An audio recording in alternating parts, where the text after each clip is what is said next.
From the moment she was old enough to notice, Alana knew she was the family's shadow. Her siblings were the golden children, praised for their careers, paraded at gatherings, dressed in pride like fine clothing. Sit tight and listen to the interesting story. You won't believe what happened. Also, don't forget to like, share and subscribe to this channel for your support. Means the world to us. Back to my story. But Alana?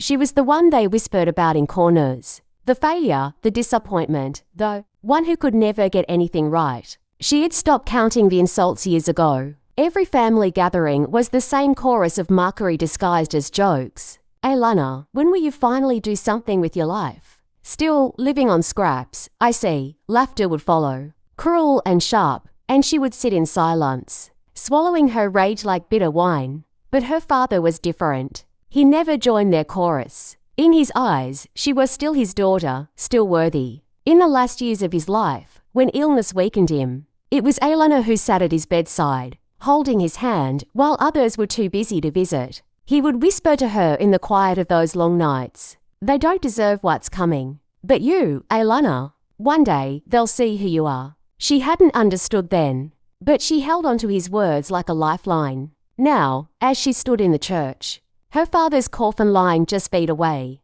those words echoed in her chest. Around her, whispers buzzed like wasps. Cousins smirked, aunts shook their heads, siblings rolled their eyes. Why is she even here? One hissed, "She get nothing." Alana sat rigid, her black dress blending into the shadows. Their words cut deep, but she didn't respond. She didn't need to, because deep in her coat pocket was the sealed envelope her father had pressed into her hands before he died. And whatever was inside, she knew one thing for certain: it would change everything.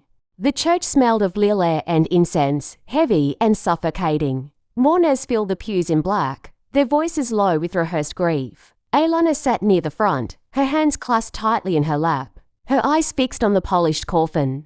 To her, this was not a performance. She had lost the only person who ever truly saw her. But behind her, the whispers slithered like snakes. Why is she even here? A cousin muttered, her veil tilted just enough to sneer. Probably hoping for scraps. Another laughed softly. She'd be out of the picture soon. Watch. Their cruelty buzzed in her ears louder than the priest's prayers. Eleanor's jaw tightened, but she kept her face still, refusing to give them the satisfaction of seeing her break. When the choir began their hymn, she glanced sideways at her siblings. Rebecca dabbed her eyes with a lace handkerchief, the very picture of elegance, while Michael leaned forward, his expression solemn, though his lips twitched, with a smirk whenever his eyes flicked toward Alana, to the world. They looked like grieving children.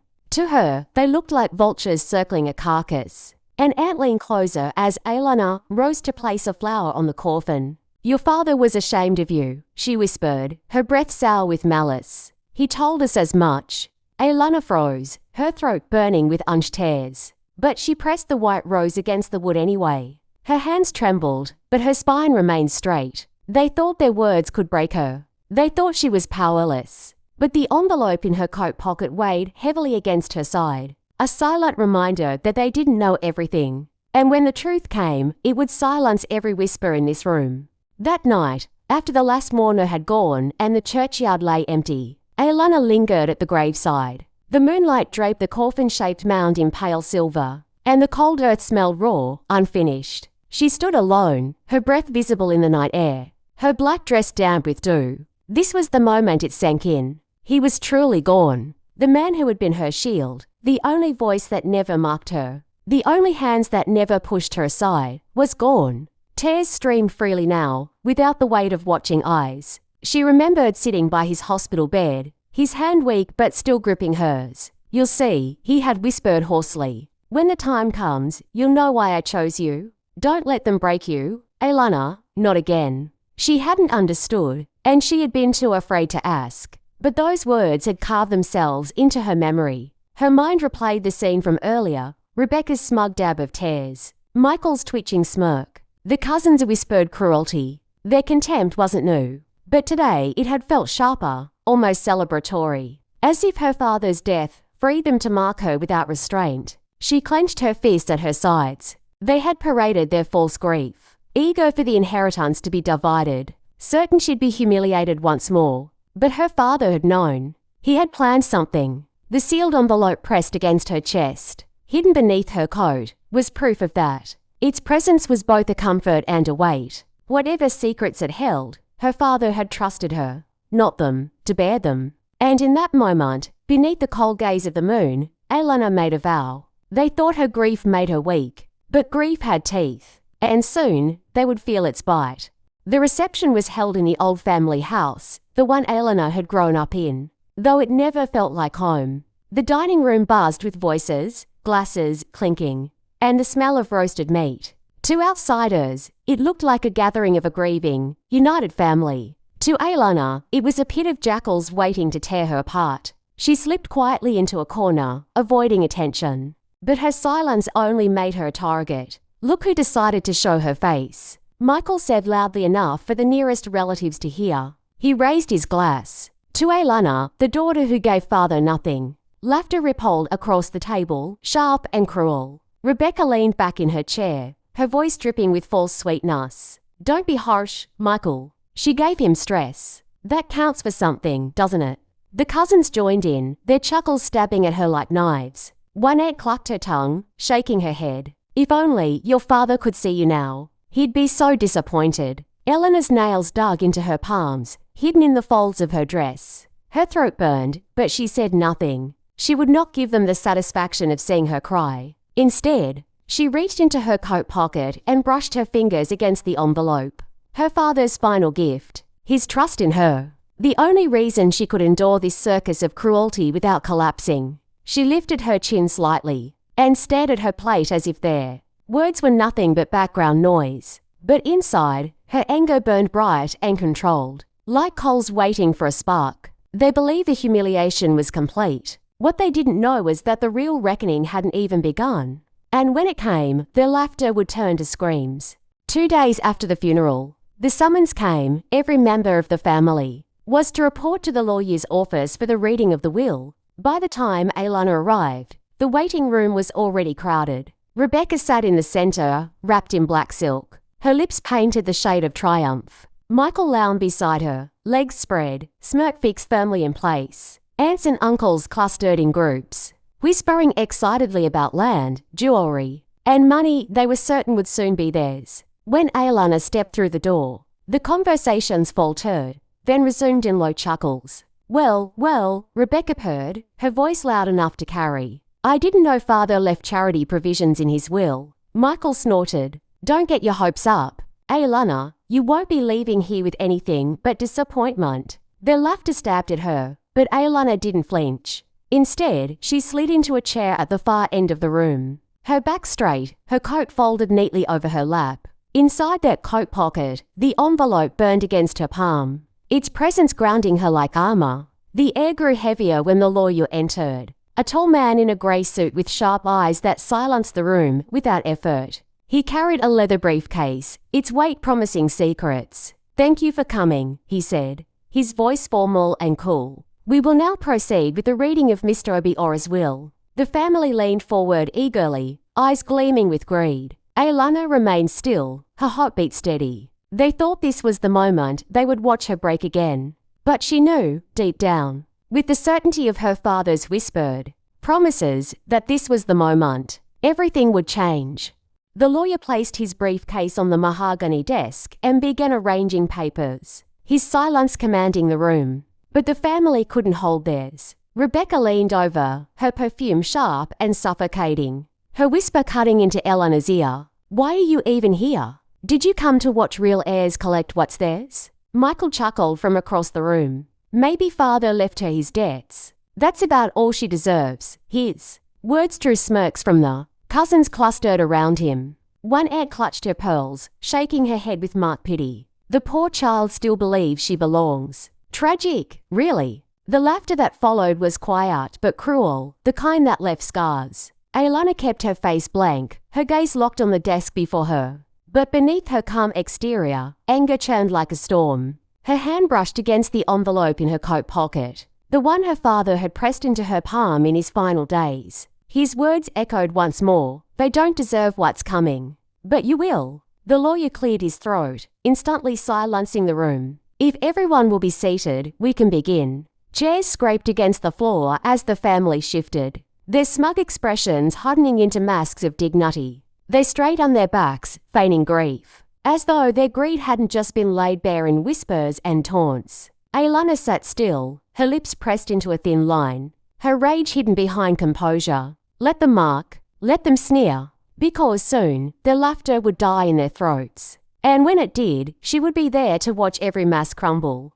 The lawyer adjusted his glasses and unfolded the first sheet of paper. The room hushed, anticipation thick as smoke. Every eye gleamed with hunger, every chest puffed with entitlement. To my sister-in-law, Agnes, he read evenly. I leave the emerald brooch my late wife cherished. Agnes gasped softly, pressing a hand to her chest as whispers of admiration floated around her. To my nephew Charles, I leave the farmland in Unambra, which he has helped manage. Charles grinned smugly, shooting Aylana a glance as if to say, see, this is how loyalty is rewarded. One by one, names were called. Cousins received heirlooms. Uncles received parcels of land. Rebecca was gifted their mother's jewelry collection. And Michael was given a trust fund he boasted about before the words had even finished leaving the lawyer's mouth. The room buzzed with satisfaction. Smug glances thrown in Eleanor's direction with every line. Not once did her name surface. Rebecca leaned back in her chair, her voice dripping with mock sympathy. Oh dear, looks like Father forgot someone. Laughter rippled around the room. Low but cruel. Aylana sat motionless, her hands folded neatly in her lap, her face unreadable. The envelope in her pocket felt heavier now, as though vibrating with the weight of what was to come.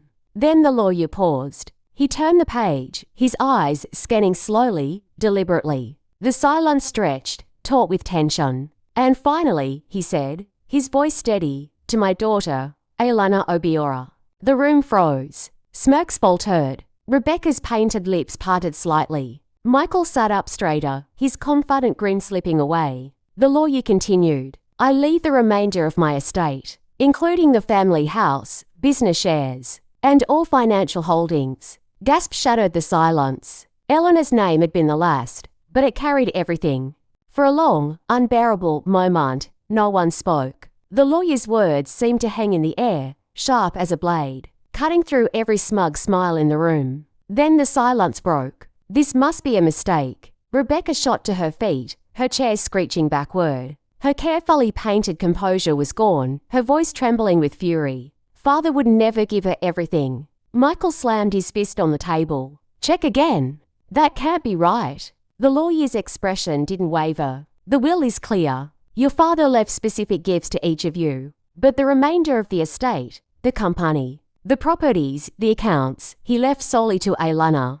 Gasps rippled across the room. Aunts clutched their pearls. Cousins exchanged bewildered glances. Some looked at Aylana as though seeing her for the first time. Aylana sat very still, but her heart thundered in her chest. Slowly, she reached into her coat pocket and drew out the envelope her father had entrusted to her. The paper felt heavy, sacred. Her fingers trembled slightly as she tore it open. Inside was a single handwritten letter, the ink faded but clear. She read aloud, her voice steady despite the quake inside her chest. To my daughter Aylana, you were marked, belittled, and cast aside. But you were the only one who stood by me when I was dying.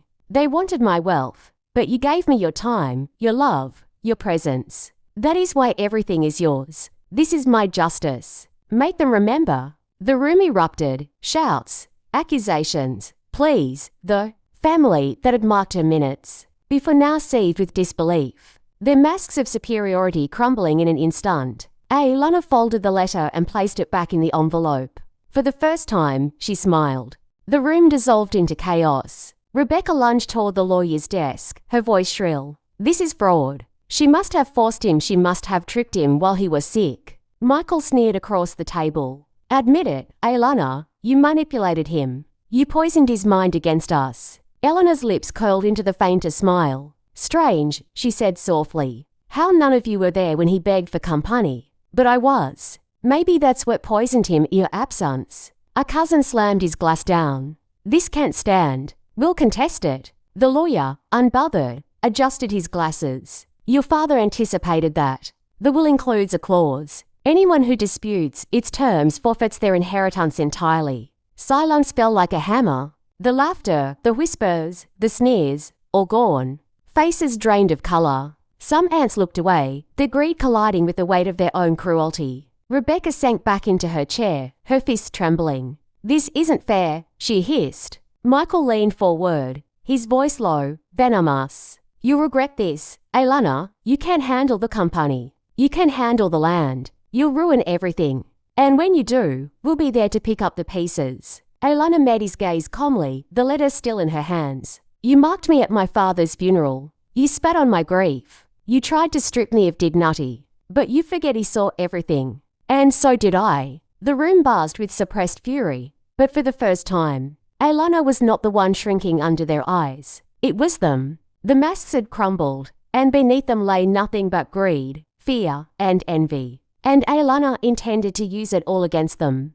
The family dispersed from the lawyer's office in angry whispers and bitter silence. But Alana knew this was only the beginning. Her father hadn't just left her wealth, he had left her power. And she would use it. Within weeks, she stepped into the boardroom of her father's company, the same place where her siblings had once mocked her as useless. Now, the directors rose when she entered, their respect clear. Alana, the black sheep, was now chairwoman Obiora. The shockwaves repelled quickly. Rebecca, who flaunted jewels at every gathering, discovered that the family accounts she relied on were no longer accessible. Michael, who boasted of his influence, found himself cut out of contracts he had assumed were his. Cousins who smirked about inheritances, learned the properties they thought they'd control were now Eleanor's to rent, sell, or reclaim. And reclaim them she did. One by one, their privileges vanished. Cars repossessed, land transferred, business ties severed.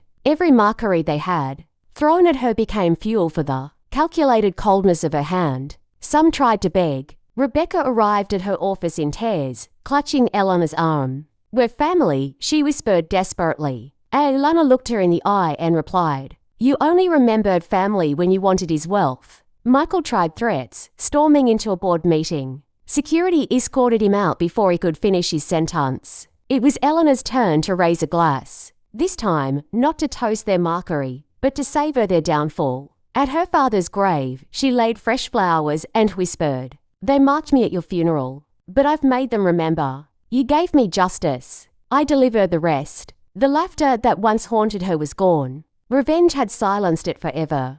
Months later, the once proud family lived in the shadows of their own disgrace. The house parties that had once been filled with laughter were gone. Their wealth had slipped through their fingers like sand. Rebecca sold off her gowns to pay her bills. Michael drank himself into bitterness, telling anyone who would listen that the company should have been his. The cousins scattered, their voices quieter now, their jeers silenced by the weight of poverty and shame. But Alana thrived. The company expanded under her leadership, earning her respect in boardrooms where her name had once been dismissed. The family estate was restored, its halls alive with fresh paint and new beginnings. Not for the relatives who had scorned her, but for the orphans and widow she opened it too as a foundation in her father's name. Every success tasted sweeter because it came after years of mockery. Every signature on a contract, every bow of respect, was a reminder that the black sheep had become the shepherd. Sometimes, whispers of envy reached her. Relatives who had once sneered now called her name softly, asking for favours, begging for inclusion. She answered each with the same calm smile and the same words her father had once whispered to her. "They don't deserve what's coming." At her father's grave, Alana knelt, placing a single white rose. "They mocked me at your funeral," she murmured, her voice steady, "but I made them regret it. I gave them the gift of silence." The wind stirred the trees, carrying her words away. But the peace within her stayed. The laughter that once haunted her was gone. Alana had the last laugh, and her revenge would echo for generations.